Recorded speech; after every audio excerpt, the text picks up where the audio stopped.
শুভ দুপুর। কেমন আছেন? আসসালামু আলাইকুম। আজকে আমি টমেটোর ভর্তা দিয়ে খাচ্ছি। এত মজা টমেটো ভর্তা। টমেটোটা লাল, লাল ছিল।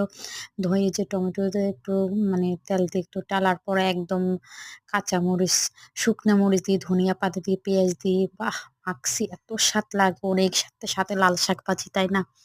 খেয়ে দেখবেন টমেটো ভাতে শীতকালে অনেক মজা। আমি খাচ্ছি আর কথা বলতাছি। আমার কথা বলতে মন বলছে আমি না আগে খেলে। দেখছেন অসাধারণ! এই যে আমি খাওয়ার পর একটু বাটিতে নিলাম, বাটিতেই রাখছিলাম। তারপরে এই যে লাল শাক ভাজি, ডাউল, ডাউল রান্না আছে। ডাউল একটুখানি হয়ে গেছে, রান্না করেছি। আমি সবাই খেয়েছি। এই যে আমার দুপুরে এখানে পান্তা শাক রান্না করছি চিংড়ি মাছ দিয়ে। আলু ভাজি একটু ছিল। এই তো আমার দুপুরে খাওয়া-দাওয়া। এই যে আমার দুপুরে খাওয়া-দাওয়া কেমন হয়েছে অবশ্যই কমেন্ট করে জানাবেন। লাল শাক তো কালারটা এত সুন্দর কালার, কি করব আর মাশাআল্লাহ। টমেটোর শীতকালের ভর্তাটা অনেক মজা লাগে খেতে।